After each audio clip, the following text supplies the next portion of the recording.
Welcome everyone to Ruslan's Bortnik YouTube channel. Today we're diving into the most pressing geopolitical shifts of our time: war in Europe, the future of NATO, and whether the European Union can survive its internal divisions. Our guest is Attila Demko, a leading Hungarian geopolitical strategist, economist, and the founder of Geopolitical Futures. With years of experience in advising governments and corporations, he's known for his sharp analysis on Central Europe, digital sovereignty, and the global power struggle between the US, China, and Russia. Attila, thank you so much for joining us today. Thank you for having me. Let's start with the elephant in the room: Ukraine's fight for survival, Hungary's controversial stance, and what happens if the US pulls back from NATO. But first, how do you see Europe's security landscape transforming in the next 5 years? First of all, the US will not pull back from NATO. It's highly unlikely scenario.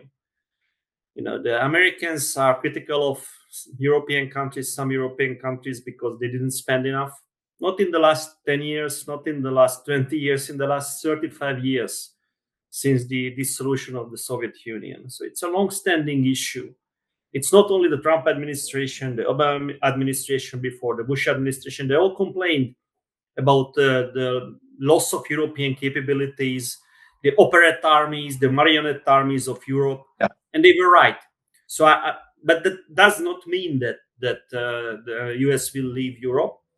However, Europe is not anymore the center of the geopolitical struggles in the world. Europe is a secondary theater, and we have to understand this in Europe. So I guess the Americans are right to criticize us, but it doesn't mean that they will leave us. What do you think, though, about Trump saying that he's going to pull out the troops out of the eastern countries from Lithuania, Latvia, or minimize the amount of troops that are there? And I've also heard Germany, I've read a couple of articles that are planning to, fill the gap with their own forces. Like, it's from one side, yeah, they're criticizing Europe for the past 35 years and they want the European nations to participate more in NATO's budget. But at the same time, this is the first time that we see that the president of the United States of America is saying that he's not going to pull out fully, but he will take steps to minimize the amount of sources, budget, troops that they're having in the NATO eastern border. Yes, but pulling out troops does not mean pulling out of NATO. It of means course. Having less Americans on European soil. And actually, if you look at the threat, the actual threat against the Baltic states or Finland or Poland, it's less than before the full-scale invasion. There are very few Russian soldiers now in Kaliningrad. There are very few Russian soldiers now near the Baltics. I understand their concerns, but the capability matters. And Russian capabilities are not there to attack. Not in 4 years, what many Europeans say, not in 5 years, not in 7 years, maybe 10, 15 years, yes, but not now. So if American troops are pulled out, there are European troops there too. There are European troops in Romania, in Poland, in some of the Baltic countries. And of course, they have their own armies. So it doesn't mean pulling out of NATO. It means saving some money for the US budget, because keeping troops in Europe is very, very expensive. And I guess if these countries offer more money for Americans, for their bases, I think Mr. Trump is a businessman, so they can stay. So we always, and the Western media, mainstream media, is always crying wolf when it's the first offer the American president makes. It doesn't mean the final offer. So maybe not even the pullout will happen regarding the troops, but definitely no pullout from NATO. It's also an interesting perspective that you just brought, and I've heard that before, that Russia does not have the capabilities that they've had before the full-scale invasion into Ukraine, and therefore Finland and the eastern countries on the eastern border between the European countries and Russia have nothing to fear or be threatened by much, because Russia has less capabilities. At the same time, I hear different experts bring controversial thesis that Russia is actually gaining the momentum. They're having an actual experience on the battlefield. They're actually having this foot on the ground. They're increasing their military capacities in terms of building new factories to produce weapons, rockets, shells, they're gaining momentum. So from one perspective, I fully agree with you that Russia had more capabilities before the full-scale invasion, just because it had the troops. It could have maneuvered the troops from one border to another border, and now they're mainly focused on Ukraine. And I think that's also, if we can be honest, one of the goals of the Western European countries. They want to exhaust Russia in Ukraine, so it will have less potential to threaten countries that are in NATO. How do we find the balance here? From one perspective, Russia is gaining momentum; they're increasing their military capabilities. From another perspective, we can say, Lithuania, Poland have nothing to fear about, and Finland, because look, they're busy. First of all, I never said nothing to fear. I said there is no, those are my words. Yeah. A 10-year to 15-year time frame when Russia can reconstitute its forces. Even then, I think if we look at the European countries and with the US, Russia will be much weaker. But there is not only a direct conventional threat. Russia is using hybrid tools. So, of course, there is something to fear. Russia is using hybrid tools in the Baltics. Russia is using hybrid tools in Finland. Of course, they could use hybrid tools. But that's not a conventional full-scale threat. What happened to Ukraine, a full-scale invasion. Hybrid tool can be a lot of things. Of course, there are Russian minorities in the Baltics. They are not always treated well. In some of the Baltic countries, it doesn't actually help the security of the Baltic countries, of keeping those of Russian origin or Russian speakers as second-class citizens. This is not a good idea if you want to have loyal people on your own ground. So there can be hybrid threats, but full-scale conventional attack is highly unlikely in the time frame what I quoted, if the United States is within NATO and if Europe is united. Because yes, alone, the Baltic countries are much weaker than Russia. If we speak about Finland or Poland, these are in a different league. Both countries are in a different league, and both of them has very big and good conventional ground forces. So yes, Russia is not a nice and kind country, that's for sure, and Russia can be a threat, but it's the time. I argue with the time frame, and I argue that many of these people who are saying that Russia will be a threat in 4 or 5 years, 1 or 2 years ago said that Russia will be defeated by Ukraine. So these are exactly the same people. They have an agenda, a political agenda. I'm not naming them, but some of them are quite famous. I know what their political agenda is. It doesn't mean, and I have to underline this, it doesn't mean we don't have to prepare. We don't have to spend more. We don't have to look at drone warfare. We have to learn from this. We just have to be pragmatic about it. No, we have to, I don't think after what happened in 2014, because the Russian invasion started in 2014 and then 2022, anybody can be negligent about Russia or believing even one word what is coming out of Russia. So I don't have any trust in Russia. But it's not about trust, it's about capabilities. And Russian capabilities are not there. Not there yet. And yes, they are learning on the battlefield. Actually, they are adapting. They are not stupid. They were painted by many in Europe, including some experts, as very slow learners. Actually, they are learning, but they are learning after huge losses.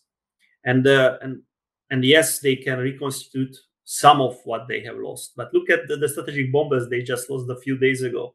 They make 2 of them per year right now. And how many they lost? 12.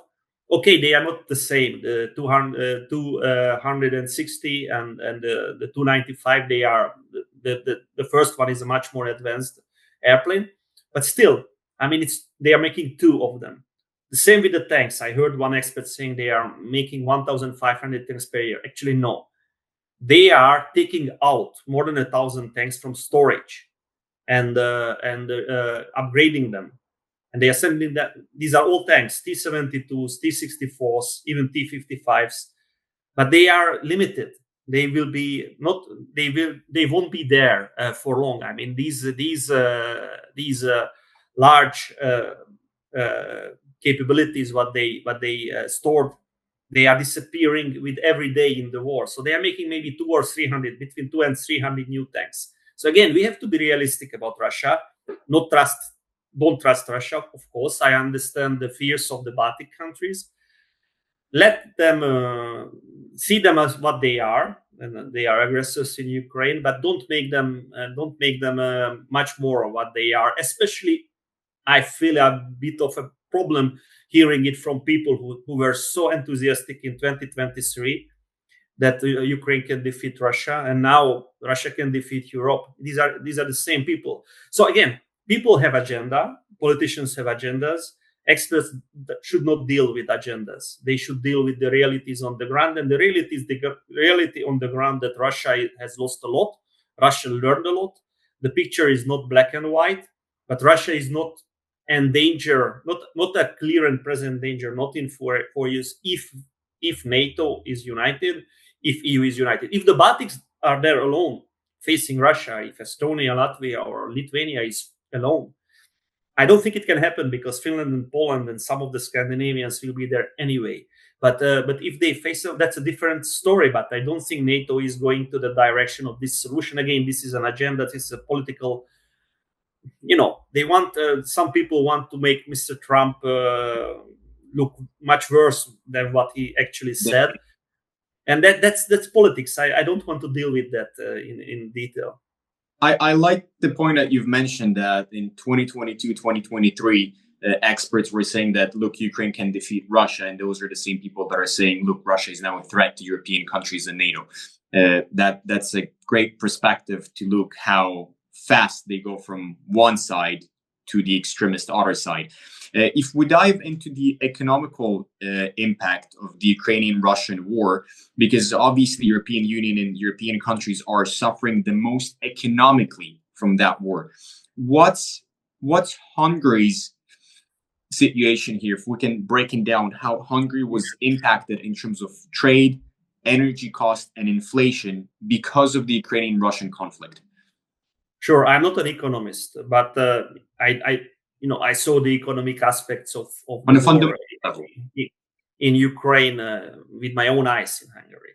So yes, it had a huge impact, not only on Hungary and many European countries. The rise of, especially the rise of energy prices, and they hit industrial capacity very hard. So, for example, in Hungary, one of the fertilizer factories stopped. I've just been to Romania. One of the biggest fertilizer factories in the region is still not working because of the high gas prices. So yes, and there are many other issues. We were just sitting in the cold. Offices in Hungary were, I think, 17 or 18 degrees because it was so expensive.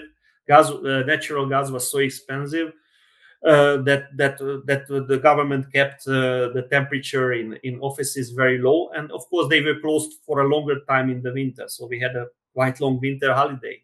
And those office buildings, were not heated. And there are many effects what the population feels. Inflation was one of the effects for sure. But of course, in the case of Hungary, we had one even more severe problem than many other European countries, that most people are heating their homes with natural gas. So it's not only the issue of industry, but it's also the issue of almost every person in Hungary. If you don't have natural gas, and unfortunately most of the natural gas is coming from Russia through the pipeline system, Turk Stream system through Turkey. So for us, Russian gas, and that explains quite a lot about Hungarian policies. It's not something we can replace easily, because through LNG we don't have a seaport, so we don't have LNG. Only we can have it easily through Croatia, and that's not price competitive actually with the Russian gas. And also the oil. So we are pretty much dependent on Russian oil. Our biggest refinery was optimized for Russian oil. They are changing it. So actually we are searching alternatives. That's not true that we are placing in every eggs in one basket. So we want to change as much as possible. We increased our own gas production, our own oil production. Actually, both of them are at their 20-year highs. So the government put a lot of money, helped a lot of companies to get more out of gas and oil from Hungarian soil. And we have also a deal now with Azerbaijan and Turkey to get gas from Azerbaijan. And Hungary invested into an Azerbaijani oil field, Shah Deniz, one of the biggest oil fields on the gas fields on the Caspian. So actually, we are trying to diversify, but we are trying to diversify cleverly, not like many Western European countries did. So it's a complex situation, but you have to, and the listeners and viewers have to understand that this is actually an issue for everyday Hungarians. The issue of the security of gas, natural gas deliveries to Hungary, and the price of natural gas. This is an issue for me. My home is heated by natural gas. It's a very interesting perspective, and when you're telling me about this, it sounds like Hungary in general as a country has a very pragmatic approach in terms of how to balance its policies and, at the end of the day, make sure that their citizens are warm and well economically, health-wise, and so on and so forth. Long term, in terms of the dependency, I don't know if it's the right way to put it out there, saying there is a dependency. But let's just say for now that it is a dependency, that European nations, European countries have a major dependency on Russian natural resources. And as you've mentioned, Hungary by itself is looking for alternatives, investing in different pipelines, investing in different projects.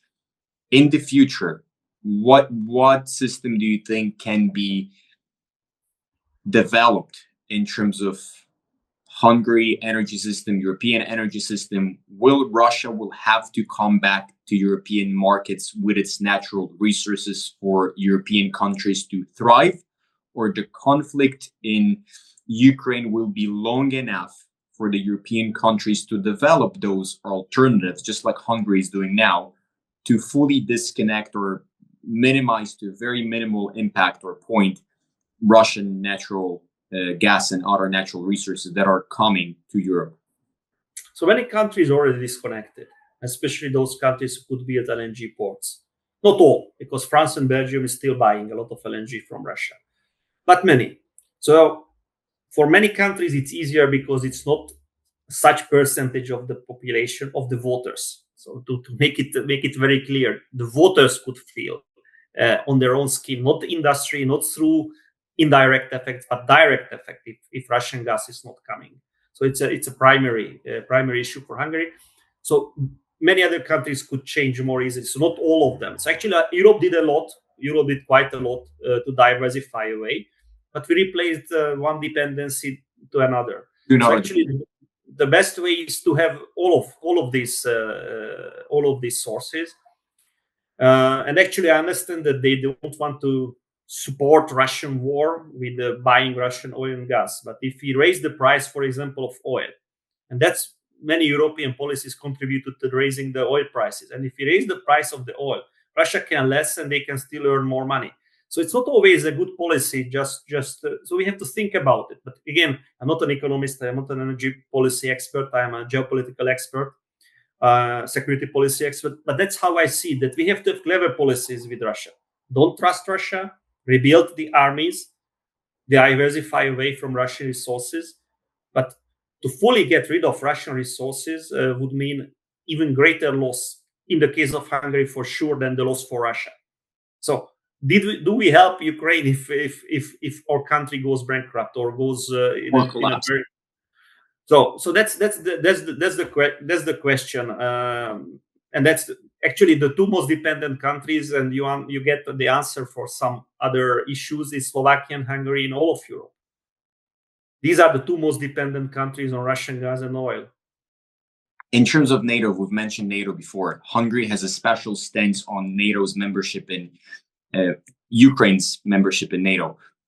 The current White House and Donald Trump, the president of the United States by himself, have said basically no, that Ukraine is not going to join NATO, that there is no place for Ukraine in NATO at the moment. Ukraine haven't changed its rhetorics. They continue to pressure on the fact that they have to join NATO, that that's their only way to be protected.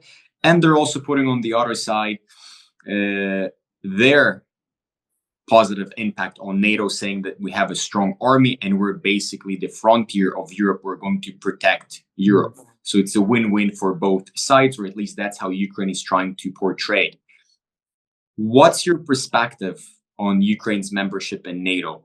Do you think it's off the table forever and Ukraine should not be NATO for Ukraine's sake in the first place? Because maybe Ukraine will be safer as an independent, neutral country and will have more opportunities, economical and military opportunities by itself without being a member. Or for Ukraine, it's more beneficial to be NATO, and also from European perspective, from countries that are part of the NATO already. How do they feel? How do they view it? Do they need Ukraine? Is it going to be will it benefit them? Or that's something that will put them more at risk and direct confrontation with the Russian Federation? So I want to be very clear that it's not only Hungary that is against right now against Ukrainian NATO membership. At least 5 or 6 countries, including the United States, is not supporting this. So this is very important to understand. It was like this before the Washington summit. It was not only Hungary. The Americans told the Ukrainians, the Poles, the Baltics, don't even raise the issue. And it was the Biden administration. So you can say it's Hungary, but actually 5 or 6 countries are there. The same issue is true with the European Union. Some countries simply don't tell the Ukrainians straightforward what they think. That's a difference. Some countries are backing Hungary from behind, staying silent. That yes, just say no, just delay. We want this. We don't want Ukraine in EU either, not in NATO either. So actually, I don't know which policy is more honest to the Ukrainians. Hungarian policy, which is straightforward, sometimes maybe too straightforward, or the policy of countries which just go behind the back of others. Now, in the case of United States, the big back of the big shoulder of United States, they are behind the Americans, and they don't say a word, but they don't support NATO membership for Ukraine. So I think what would really help Ukraine is honesty with Ukraine, and I'm always trying to be honest with Ukrainians. That I understand what Ukraine goes through. I've been to the front lines. I've been to Kiev during bombing. I've seen what is happening in Ukraine. But Ukraine will not be the member of NATO because several NATO members, and not one relatively small member, Hungary, but several, the biggest member and several other quite big members, doesn't support it. Why? Because they don't want to go in Ukraine. They don't want to fight Russia. They are not going to send soldiers there. We see this theater all the time, that proposals of sending soldiers to Ukraine, and what is happening at the end of the day. So I think what Ukraine needs is honesty from many countries who are really playing the nice guy, and some countries are pretty happy with the prolonging the war. I understand the Ukrainians. I understand their desire to join the West. The West is a much better place than Russia will ever be. The best would be a good place. NATO would be a good place for Ukraine. EU would be a good place for Ukraine. But many countries don't want to suffer the consequences. In the case of NATO, potential war with Russia. In the case of EU, a lot of money. Ukraine is a relatively big country, even if the population now is, I think, not less than 30 million, but still it's a relatively big country. And Ukraine is a relatively poor country. Many European countries would lose European funds immediately when Ukraine joins.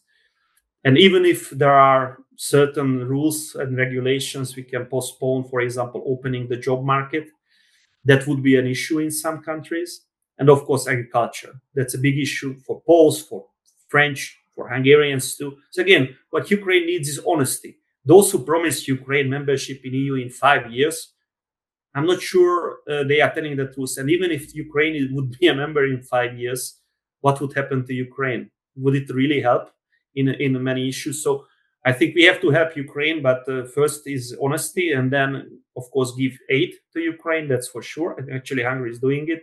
We are doing quite a lot of humanitarian aid, electricity, diesel oil. So actual, factual things and not words. Of course, we are not delivering weapons.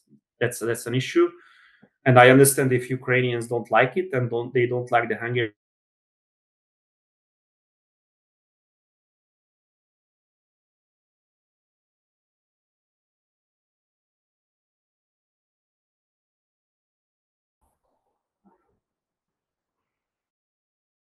We had a little disconnect. Are you back? Yes. Did you hear the last part of my sentence? We finished at that Hungary is giving a lot of aid to Ukraine and being honest with Ukraine.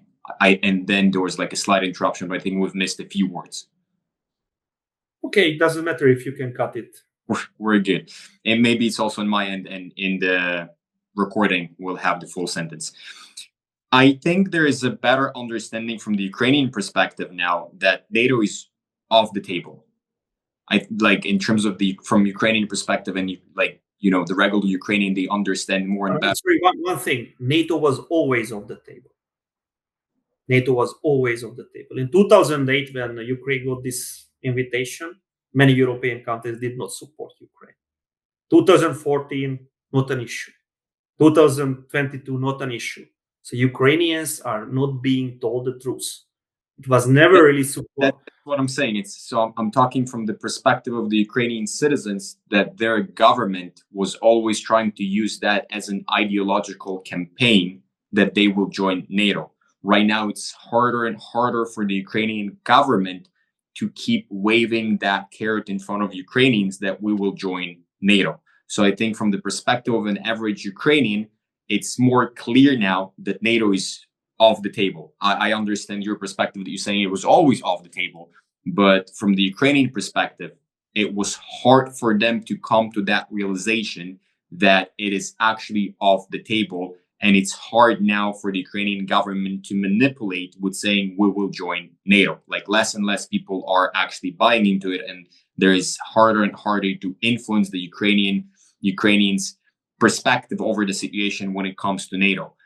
But what do you think about the European Union? If NATO is now going off the table from that propaganda perspective, they're still promising, not just the Ukrainian government, but as you've mentioned, there's a lot of European countries that keep teasing Ukraine with the European membership. What's happening on that stage? How do you think that will develop? And is that still on the table, or we can say that the European membership for Ukraine is approximately the same case as NATO, and it will most likely is not feasible in the next 10, 15, 20 years or at all in general? So I think there is more chance to join EU than NATO, because NATO is very unlikely, only if there is a big change in Russia. So in the case of NATO, you need to change the Russian government, the Russian mindset. Not only the Russian government, not only the Russian president, the mindset of the full Russian security apparatus. I don't think it can happen anytime soon. The case of EU is a bit better for Ukraine. 5 years, no. I don't think it's very likely. There are some forces in Europe who are pushing it.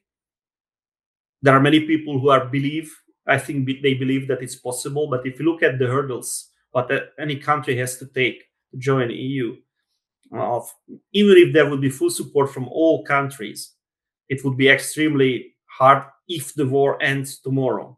And I'm not sure the war will end tomorrow. Unfortunately, Russian aggression will continue at least until the end of this fighting season. That's my, it's an educated guess. What do you mean by fighting season? The end of the summer offensive, the beginning of the autumn rains. So I think that's the first point when Russia will see if they achieved their goals for the summer, and then they will reevaluate if they continue the aggression. But again, I'm not an expert on EU. I did that much more with NATO. But EU is not in a good shape, not only because Hungary and Slovakia and maybe some other countries does not support fully Ukraine, but there is internal divisions in many countries. There are huge internal divisions because of migration, because of terrorism, because of economic issues. Many countries are in recession now for 3 or 4 years. German economy is in a very bad shape. So Europe is not at the top of its game. So it's not a situation where Europe is full of money and just want to welcome a new member who is 30 million people and who are maybe the per capita GDP in PPP 30% of European average or 40. I don't know, but that's reality. So I would always say that I personally would welcome when Ukraine is ready, when Europe is ready, Ukraine joining EU. We have the case of Cyprus, which is a divided country that joined the EU. So it can happen theoretically, and I think in reality, but not in 5 years. If there is no, sometimes realities are changed by politics. In the case of migration, we have seen everybody knew what the reality is, what dangers we are welcoming to Europe, but still it happened. So there can be a change of reality if politics decides. But in reality, I think this 15 to 20 years is much more realistic than 5 to 10 years. I personally would vote if the day comes and Ukraine is ready for Ukrainian membership, but I don't think it's going to happen before my 60th or 65th birthday. And I'm not yet 50. Okay. Another thing that I wanted to ask you, hypothetically, if Ukraine will lose the war and Russia will come to Ukrainian western border, what that would mean in terms of security guarantees and security situation in Europe? I don't think Ukraine will lose the war in that sense. First of all, I think everybody is losing this war. Ukraine is losing this war, Russia is losing this war, Europe is losing this war, and even the United States is losing this war. All of us are losing in this war. The Ukrainian people are losing the most, but everybody is losing in this war. All of us, all the Western world and Russia and Ukraine, we will be weaker after this war if we compare ourselves to China or India, the rising powers. So this is, again, an internal civil war within the Western plus Orthodox civilization, which is detrimental to everyone. So, but coming back, I don't see Ukraine giving up. I don't see Russia as being strong enough to get all of Ukraine. I think because I saw Ukrainian people, I saw Ukrainian soldiers. I don't think it's possible for Russia to take all of Ukraine. Russia can grab more land, especially in the Donbass or Sumy region or Kharkiv region.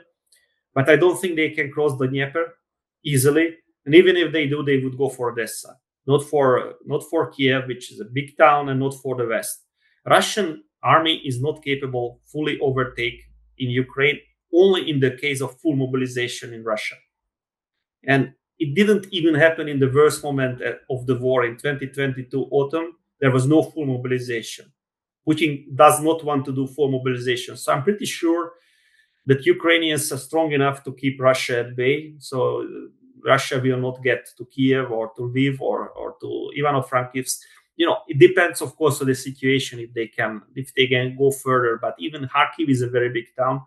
Sumy, yeah, it's a bit in a danger. Donbass, yes, it's very hard to cross the Dnieper. So again, Russia is not as strong and not as weak as it is being painted now. It's not as weak that Ukraine can defeat Russia and can kick Russian troops out of Ukraine. It's not possible. But Russia is not as strong as to take all of Ukraine. Again, we live in this hyperbole of these talking points. And I see it from experts, which is really sad that some good people are just reading these talking points about Russia overtaking Ukraine, Russia attacking Europe.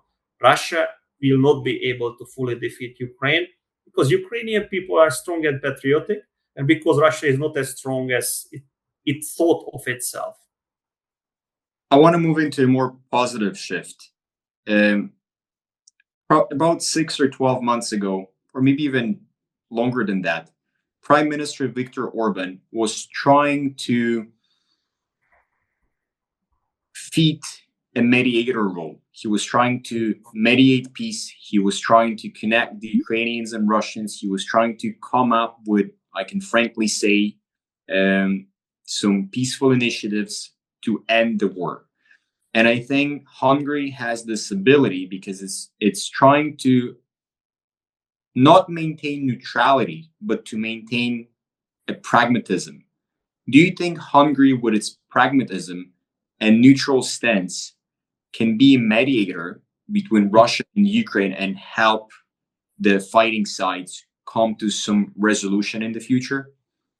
So actually, it's very important to underline that Hungary is not neutral in this conflict. Hungary supports Ukraine in this conflict, whatever the press writes, because we voted basically for all resolutions in the UN and within the EU against Russia. We are keeping the sanctions against Russia. We voted just like 2 weeks ago for the 17th sanctions package. We just want oil, gas, and nuclear fuel out of sanctions. That's it. All the other sanctions we keep. Technological sanctions, air sanctions, air travel sanctions. All the sanctions are up against Russia, unlike in many other countries. So we are not neutral in this.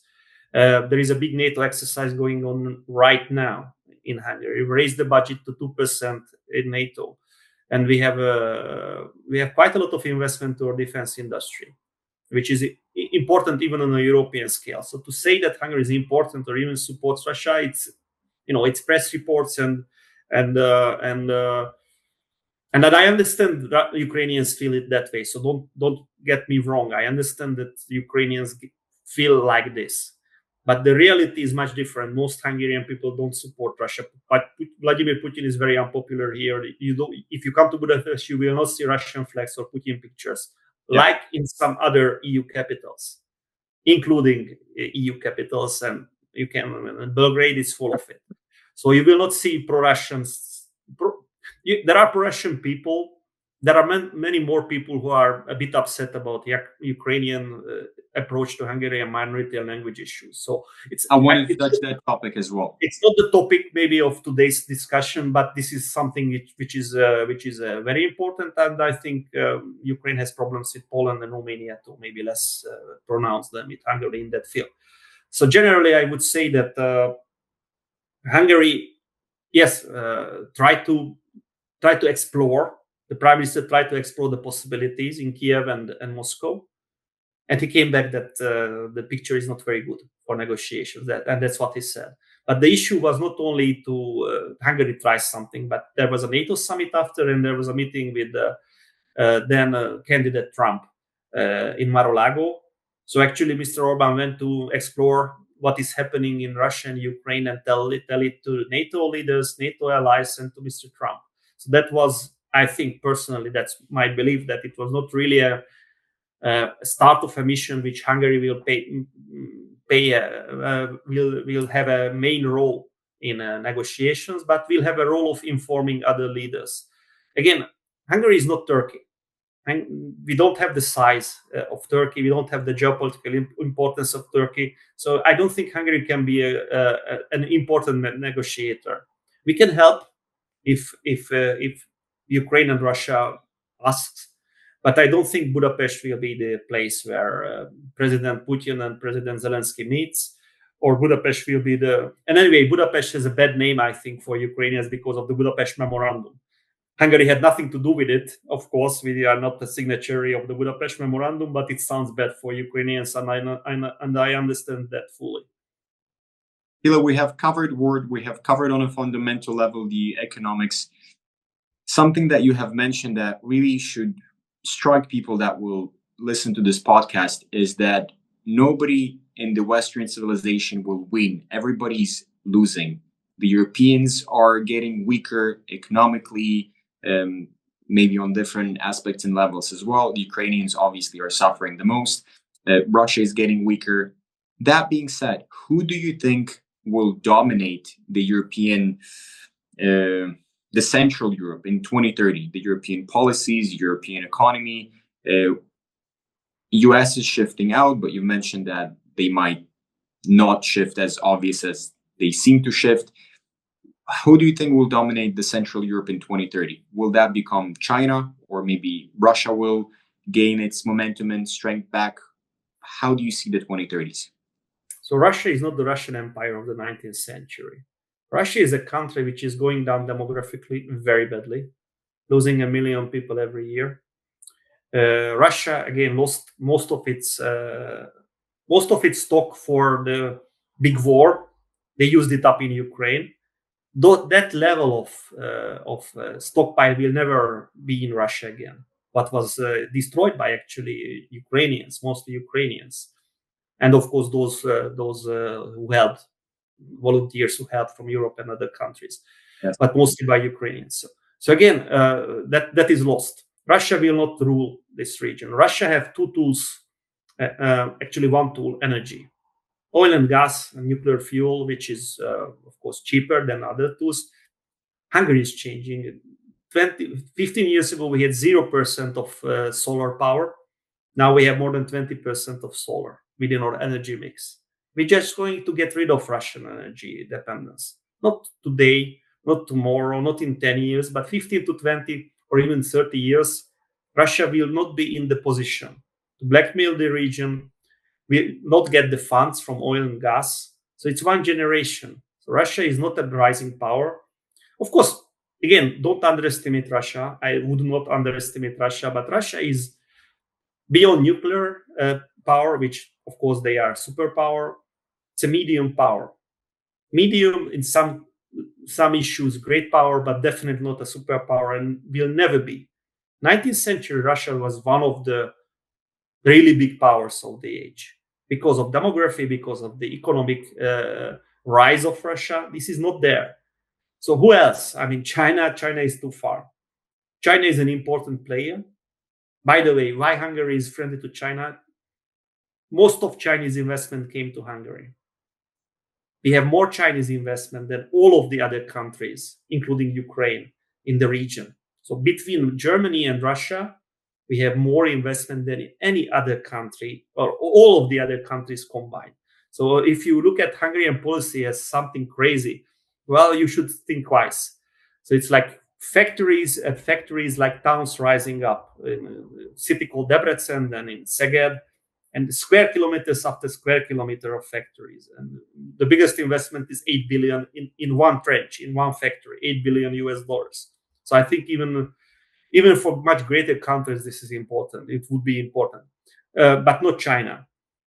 United States, I think United States and China will face each other in the next 5 years for sure, but I think in the next decades. So United States will not rule over Europe. It's for us Europeans to try to make Europe work. Regionally, the most important country will be Poland, for sure. Even if Ukraine What about joins. Germany? Do you think Germany can gain its momentum back and be a dominant power in Europe? So economically, definitely, I wanted to speak about military and political. For us, Poland is very important. So again, I'm looking from a Hungarian perspective, but in general perspective, Germany is the strongest country in Europe, and will remain so. Even militarily, of course, Germany will rise. I'm not sure they will rise to the Polish level, at least regarding ground forces, because what is Poland building is just huge. I'm not sure they can maintain it with the current economic level, but maybe. But yes, so what I would like to say is that, sure, Germany is going to be the strongest power in Europe. Regionally, Poland will be the strongest power. France will be there, but of course, France has an enormous amount of internal problems. And of course, UK is an important country in Europe. Even after Brexit, the UK is one of the strongest military powers in Europe. But just as an advice to Ukrainians, I don't know if they watch this channel. Brits are the strongest in of course naval forces, not in ground forces. And what Ukraine needs as support is ground forces. So again, I think Poland, in that sense, Poland will be and Germany will be the leader regionally. Attila, thank you so much for that conversation. Thank you so much for giving us your time. I appreciate your time. And friends, please subscribe to our channel. If you have any questions to Attila or other experts that are present on our podcast and our videos, let us know in the comments. Attila, thank you so much again. Thank you for having me.